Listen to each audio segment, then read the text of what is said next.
నీ కొడుకేడి? పిలుస్తుంటే రాడేంటి? సూర్య, సూర్య,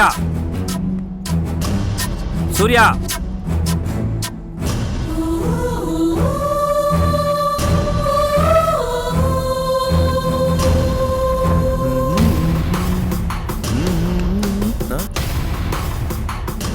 ఏం డాడీ ఈ నటిస్తున్నావురా?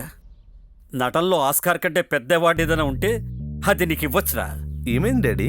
ఇంకా ఎందుకురా నటిస్తూ? నిన్ను నువ్వు మోసం చేసుకుంటూ మమ్మల్ని మోసం చేస్తున్నావు. నిజం చెప్పకపోవడం మోసం, నిజం దాచేయడం నేరం. నేనేం చేస్తున్నా మీరే చెప్పండి. నిజం దాచేసి మమ్మల్ని మోసం చేశావు. ఏ విషయంలో? నీ ప్రేమ విషయంలో.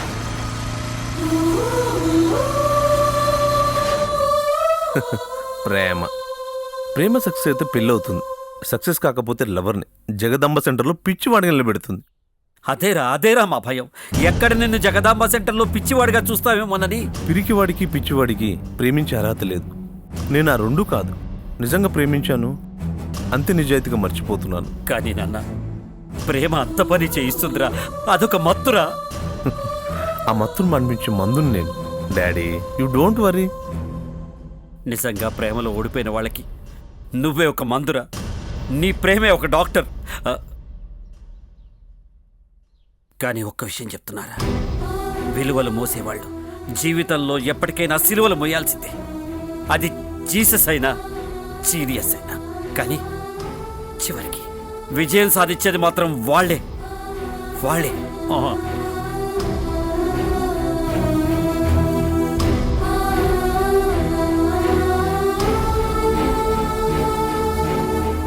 గెలిచానన్నది అబద్ధం, ఓడిపోయినన్నది నిజం.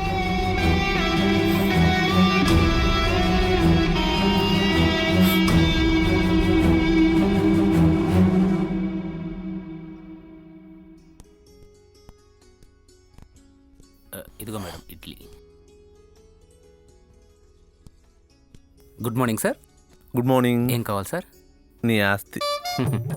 మనకన్నీ అప్పులే సార్, ఆస్తులు లేవు. ఎందుకలా? నా భార్యను వెతకడానికి నా జీతం సరిపోవట్లేదు. ఇంకా నాకు ఆస్తులు ఎక్కడుంటాయి సార్? ఏం జరిగింది అసలు? వాళ్ళకి తెలియాలి.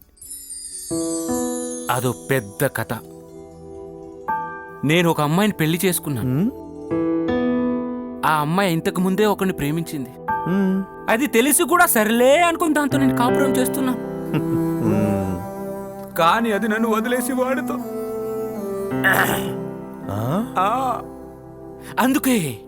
అందుకే నాకు లవర్స్ అంటే జెల్సీ. అందుకే లవర్స్ అంటే నాకు ఈగో. అందుకే లవర్స్ అంటే నాకు ఫ్రస్ట్రేషన్. అందుకే లవర్స్ అంటే ఎమోషన్, మోషన్, ఎగస్ట్రా. లవర్స్ అంటేనే ఎగస్ట్రా. అదా నీ ప్రాబ్లం? అవును సార్. ఆర్డర్ చెప్పండి సార్. నా ఫ్రెండ్ అరగంటలో వస్తాడు, వాడు వచ్చాక ఆర్డర్ చెప్తానులే. మీరు కూడా అరగంట తర్వాత రావచ్చుగా. నీ వైఫ్ నీ లైఫ్లో నుంచి ఎందుకు వెళ్ళిందో ఇప్పుడు అర్థమైందిరా. ఈ రోజు ఎవరిని టచ్ చేసినా షాకులే కొడుతున్నారు. పొద్దున్న లేచి ఎవరి ముఖం చూశాను, ఎవరి ముఖం చూసాను, నా ముఖం నేనే చూసుకున్నాను. ఇప్పుడు అర్థమైంది నా ముఖం నేను చూసుకోవద్దని.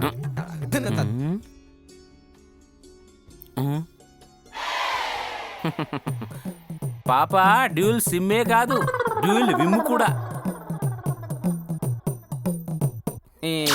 జీవితం. నిక్కీ ఎవరు? నా ఎక్స్ బాయ్ ఫ్రెండ్. అంటే నువ్వు ఫ్రెష్ కాదా? నువ్వు మాత్రం ఫ్రెషా ఏంటి? నువ్వు రూపతో తిరిగిన విషయం నాకు తెలియదా ఏంటి? ఇచ్చిన రియాక్షన్ చాలు, నువ్వు ఇక్కడ వెయిట్ చెయ్యి.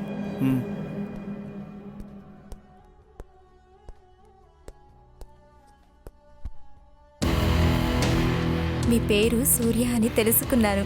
మీ గురించి అంతా తెలుసుకున్నాను. నా పేరు నిషా. లేడీస్తో అంతా సరదాగా ఉండడం నాకు తెలియదు. మీలో నాకు ముఖ్యంగా ఈ క్వాలిటీయే నచ్చింది. నా పైన అంత ఫోకస్ చేయాల్సిన అవసరం ఏమొచ్చింది? నా మీద మీ అభిప్రాయం? ఐ మీన్, అందంగా ఉన్నానా? ప్రేమించడానికి పెళ్లి చేసుకోవడానికి పనికొస్తానా? నేను జ్యోతిష్యుని కాదు. మీరు జ్యోతిష్యుని కలిస్తే ఆ విషయాలన్నీ బాగా చెప్తాడు. మీలో సెన్స్ ఆఫ్ హ్యూమర్ చాలా ఉందే. ఇప్పుడు స్ట్రైట్గా పాయింట్కి వస్తాను. నేను మిమ్మల్ని ప్రేమిస్తున్నాను, పెళ్లి చేసుకోవాలనుకుంటున్నాను.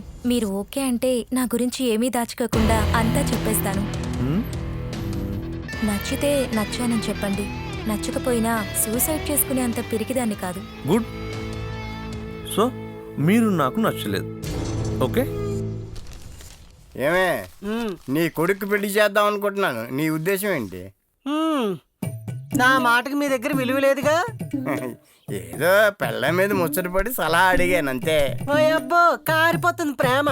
బిందెలతో పట్టుకుంటాను ఉండండి. అక్క బావకి ఎదురు చెప్పకే, అడిగింది చెప్పు. బాగా చెప్పాను బా. అరే బామర్ది, బా ఎవ్వరం చాలా దూరం మాటల దాకా వచ్చినట్టుందే. ఆ? వాడే పిల్లని ఎత్తుక్కున్నాడు అనుకో, రేటు తగ్గుద్ది. అదే నేను చూశాను అనుకో, ఉన్నదానికన్నా రెట్టింపు అవుద్ది. నా ఉద్దేశం రేటు గురించి కాదు బావా. మరి దేని గురించి? ఆడు పెద్దలు కుదిర్చిన పెళ్లి చేసుకుంటాడా, ప్రేమించిన అమ్మాయిని పెళ్లి చేసుకుంటాడా అని. ప్రేమ తొక్క. నేను చెప్తే అదే చేస్తాను. అన్నా నువ్వు ఏఎంఎంఎల్లో తాళి కట్టుకుంటే ఆ ఎంఎంఎల్లోనే తాళి కడతాను. దావిడ అమ్మ నా అల్లుడు రోజుకో అమ్మాయికి లైన్ వేసేవాడు కదరా. ఇప్పటి వరకు ఒక అమ్మాయి కూడా నేను బుక్ చేయలేదా? రే ఆ నా కొడుకురా, బాచా నేను ఎలా చెప్తే అలా నడుచుకుంటాడు. కనీసం 10 కోట్ల కట్నం ఇచ్చి ఇంట్లోనే ఆడు అడుగు పెడతాడు అల్లుడిగా. అర్థమైందా? పాపలో ఖర్చు లేకుండా నా కొడుకు పెళ్లి ఘనంగా జరిపించేస్తాడా? అలా చూస్తుంటే ఎలా చెప్పాను? నువ్వు సూపర్ నాన్న. కోరిక హద్దు ఉండాలి. జరిగేది పెళ్ళా సంతలో పశువులమ్మకమా? అయ్యకి బుద్ధి లేదు, కొడుకు అంతకన్నా లేదు. వెళ్ళి ఎక్కడో బురదగుంట్లో పట్టు ఖాయం. ఏరా నువ్వు కూడా మీ బావల గాల్లో లెక్కలు వేస్తున్నావా? ఇంచుమించు అలాంటిదే. నా కొడుకు పెళ్లి మాట ఏమో గాని రాను రాను జనాలకి డబ్బు పిచ్చి ఎక్కువైపోతుంది. ఏమవుద్దో ఏమో. ఇప్పుడు ఎవరు చేసుకుంటారు నిన్ను? అమ్మా ఎందుకు కంగారు పడతావు? డబ్బుంది, అందముంది. పెళ్ళైతే మొగుడు కోరుకునే సుఖాన్ని ఇవ్వగలను.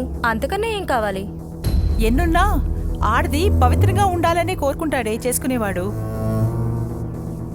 ఏమైంది? నీ కూతురు ప్రెగ్నెంట్. So what? ఎన్నో నెల 3. అబార్షన్ చేయించేద్దాం. యా. ఏంటి దాన్ని సపోర్ట్ చేస్తారేంటి? లేకపోతే బజార్లో డప్పు కొట్టుకుని తిరగమంటావా? చూడు డియర్, ఇప్పుడు డబ్బున్న కుటుంబాల్లో ఇదంతా కామనే.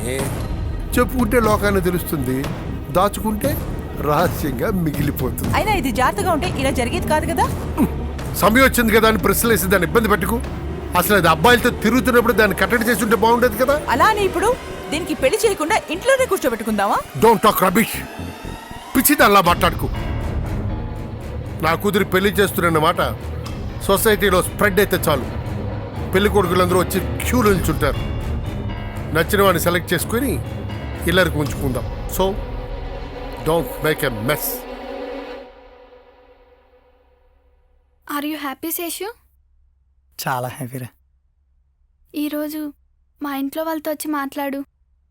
ఏమని? మన ఇద్దరం ప్రేమించుకున్నామని, పెళ్లి చేసుకుంటామని. ప్రేమించానని నీకు ఎప్పుడైనా చెప్పానా? పెళ్లి చేసుకుంటానన్నట్లు కూడా నాకు గుర్తులేదే.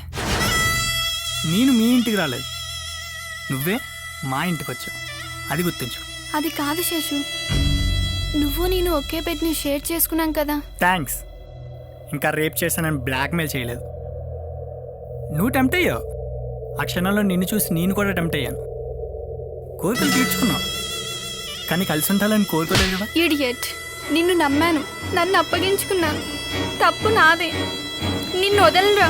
హలో మేడం, నువ్వు సపోర్ట్ చేస్తేనే ఎంజాయ్ చేశావు. నువ్వు ఎంజాయ్ చేసావు. రచ్చకి ఎక్కుతావో ఉంటావో డిసైడ్ చేసుకో. లాయర్ గారు మా ఆవిడ నూతులో పడిపోయింది సార్. మరి ఇక్కడి నుంచి వచ్చారా? వెంటనే పైకి తీయకుండాను. సార్ ఏ పని చేసినా ఒక క్షణం ఆలోచించమని మీరే కదా సార్ చెప్పారు. దానికి ఇదట్రా సమయం. దాన్ని చేసుకున్నప్పుడు ఆలోచించలేదు, అది నూతులో పడినప్పుడు తీయాలా వద్దా అని చెప్పి ఆలోచిస్తున్నావు. అది గాని పోతే నువ్వు లోపలికి పోతావు. అర్థమైందా? ముందెళ్ళి పైకి తీ. రేపటి దాకా వాయిదాడి నువ్వు లాయర్ పెట్టరా. వెళ్ళు. సరే బాబు వస్తాను. నీ కేసేంటయ్యా? మా ఆవిడతో విడాకులు కావాలి సార్. అందుకు కారణం కావాలి కదండి. అది కాఫీలో షుగర్ ఎక్కువ వేస్తుంది, అందుకని నాకు షుగర్ వ్యాధి వచ్చింది సార్. కాఫీలో షుగర్ ఎక్కువైందని, పప్పులో ఉప్పు ఎక్కువని చెప్పి పెళ్ళాలకు విడాకులు ఎవరో జడ్జి గారు ఇలాంటి కాఫీలు తాగి విసిగేసి ఇలా షుగర్ ఎక్కువ వేసిన పెళ్ళాలకు విడాకులు ఇవ్వచ్చని తీర్పిచ్చే వరకు నువ్వు ఆ కాఫీ తాగవలసిందే. మేము తాగట్లేదా? వెళ్ళు. అలాంటి తీర్పు వచ్చిందో కొబ్బరి చేస్తాను. వెళ్ళు. దాకా నేను బతుకుండాలి కదా సార్. రాత్రి అలాంటి తీర్పు రప్పించమంటావా? వెళ్ళు, నేను కొబ్బరి చేస్తాను. వెళ్ళు. Okay sir. అన్ని దిక్కుమాల కేసులే.